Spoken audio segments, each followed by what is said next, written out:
Assalamualaikum warahmatullahi wabarakatuh. Apa kabar anak ibu, soleh dan soleha? Baiklah, sebelum kita mulai belajar, marilah kita membaca doa terlebih dahulu. Bismillahirrahmanirrahim. Rabbi zidni ilman warzuqni fahman. Baiklah anak ibu, kita masuk materi kita, yaitu tentang Al-Quran dan Sunnah sebagai pedoman hidup. Al-Quran dan Sunnah merupakan dua sumber utama ajaran Islam yang memberikan pedoman hidup yang komprehensif bagi umat manusia. Sebagai kitab suci yang diwahyukan oleh Allah Subhanahu wa Ta'ala, Al-Quran memberikan petunjuk dalam segala aspek kehidupan, mulai dari akidah, syariah, hingga akhlak. Sementara sunnah yang merupakan teladan Rasulullah Sallallahu Alaihi Wasallam, yaitu menafsirkan dan menjabarkan ajaran-ajaran Al-Quran ke dalam praktik sehari-hari. Kedua sumber ini bersifat lengkap, tidak ada yang sia-sia, dan senantiasa relevan untuk seluruh umat manusia di sepanjang masa. Tujuan pembelajarannya adalah yang pertama mengetahui definisi Al-Quran dan Sunnah, yang kedua mengetahui kedudukan Al-Quran dan Sunnah, yang ketiga mengetahui prinsip-prinsip hidup dalam Al-Quran dan Sunnah, dan yang keempat membaca Al-Quran Surat An-Nisa ayat 59 dan Quran Surat An-Nahl ayat 64 dengan tartil khususnya pada bacaan Alif Lam Syamsiyah dan Qamariyah. Definisi Al-Quran dan Sunnah. Al-Quran adalah kitab suci yang diwahyukan oleh Allah Subhanahu wa Ta'ala kepada Nabi Muhammad Sallallahu Alaihi Wasallam melalui malaikat Jibril. Al-Quran berisi ajaran-ajaran Islam yang mencakup seluruh aspek kehidupan manusia, mulai dari akidah, ibadah, akhlak, muamalah, hingga syariah. Sedangkan sunnah adalah segala perkataan, perbuatan, dan ketetapan Nabi Muhammad Sallallahu Alaihi Wasallam yang menjadi teladan bagi umat Islam. Sunnah berfungsi untuk menjelaskan, menafsirkan, dan mengoperasionalkan ajaran-ajaran yang tercantum dalam Al-Quran. Kedudukan Al-Quran dan Sunnah dalam Islam terbagi kepada tiga. Yang pertama, sebagai sumber utama ajaran Islam, yang kedua sumber Islam pengetahuan, dan yang ketiga sebagai pedoman hidup. Yang pertama, sumber utama ajaran Islam itu Al-Quran dan Sunnah merupakan sumber utama ajaran Islam yang bersifat absolut dan final.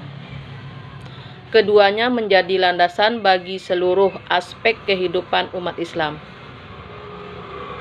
Yang kedua, sebagai sumber ilmu pengetahuan, Al-Quran dan Sunnah mengandung ajaran yang mencakup seluruh aspek kehidupan, termasuk ilmu pengetahuan. Banyak penemuan ilmiah modern yang sejalan dengan ajaran dalam Al-Quran dan Sunnah.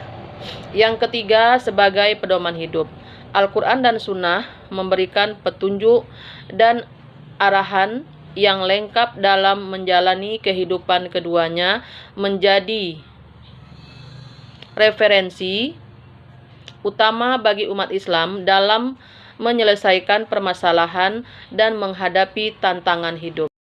Kemudian selanjutnya kita masuk kepada prinsip-prinsip hidup dalam Al-Quran dan Sunnah, terbagi kepada 4 bagian. Yang pertama tauhid, yang kedua keadilan, yang ketiga amanah, dan yang keempat tawadu. Yang pertama tauhid, bahwa kita meyakini dan menyembah hanya kepada Allah Subhanahu wa Ta'ala sebagai Tuhan yang Maha Esa, Maha Kuasa, dan Maha Sempurna. Yang kedua, keadilan. Berlaku adil terhadap diri sendiri, orang lain, dan lingkungan. Tidak berpihak dan tidak diskriminatif. Yang ketiga, amanah. menunaikan segala tanggung jawab dan kewajiban dengan penuh integritas dan tanggung jawab. Tawadu, bersikap rendah hati, tidak sombong, dan senantiasa mengagungkan dan berserah diri kepada Allah Subhanahu wa Ta'ala. Kemudian kita masuk kepada Quran Surat An-Nisa ayat 59. A'udzu billahi minasyaitonir rajim. Bismillahirrahmanirrahim.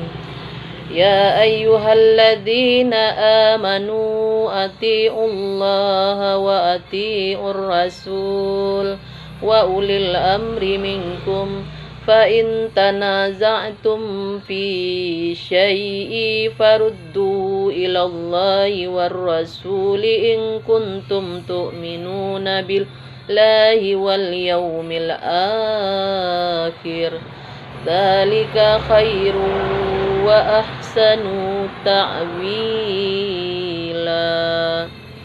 Jadi kita harus membaca dengan tartil. Nah, di dalam Quran Surat An-Nisa ayat 59 itu bahwa kita memahami makna dan mengamalkan ajarannya. Memahami arti dan makna dari ayat-ayat Al-Quran yang dibaca agar dapat mengimplementasikan dalam kehidupan sehari-hari. Mengamalkan ajaran yang terkandung di dalam Al-Quran dan Sunnah agar dapat menjadi muslim yang taat, bertakwa, dan membawa kemaslahatan bagi diri sendiri serta orang lain.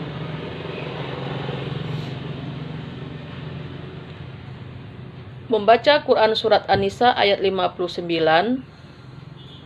dengan tartil, khususnya memperhatikan bacaan Alif Lam Samsiyah dan Alif Lam Qamariyah agar dapat memahami dan mengamalkan isi kandungan dengan benar. Pentingnya mematuhi Al-Quran dan Sunnah. Nah, tadi kita sudah membacakan Quran Surat An-Nisa ayat 59 yang artinya, hai orang-orang yang beriman, taatilah Allah dan taatilah Rasul-Nya dan ulil amri di antara kamu. Kemudian jika kamu berlainan pendapat tentang sesuatu, maka kembalikanlah ia kepada Allah dan Rasul-Nya.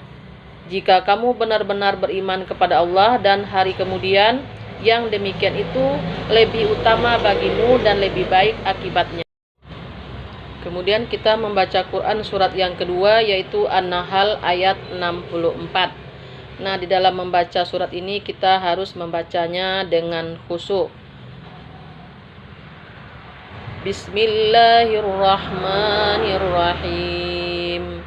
Wa ma anzalna 'alaikal kitaba illa litubayyana lahumul ladzi talafu fi wa hudaw wa rahmatan liqaumin yu'minun. Shadaqallahul azim. Di dalam membaca Al-Quran surat An-Nahl ayat 64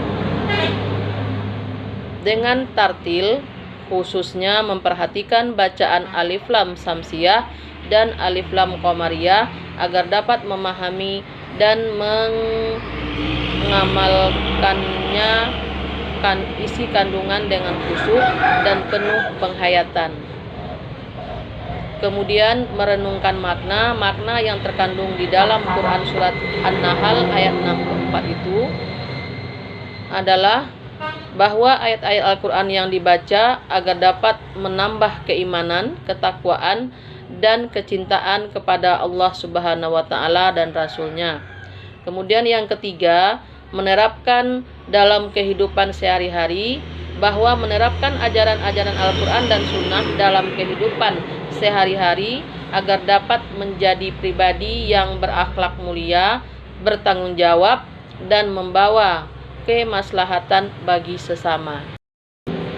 Tujuan diturunkannya Al-Quran dan Sunnah sebagaimana yang tercantum di dalam Quran surat An-Nahl ayat 64 yang artinya, dan kami tidak menurunkan kepadamu Alkitab, yaitu Al-Quran ini, melainkan agar kamu dapat menjelaskan kepada mereka apa yang mereka perselisihkan itu, dan menjadi petunjuk dan rahmat bagi kaum yang beriman. Demikianlah materi yang dapat Ibu sampaikan. Mudah-mudahan apa yang Ibu sampaikan tadi bisa bermanfaat bagi kamu semua. Terima kasih atas perhatiannya. Semoga penjelasan mengenai Al-Quran dan Sunnah sebagai pedoman hidup dapat dipahami. Assalamualaikum warahmatullahi wabarakatuh.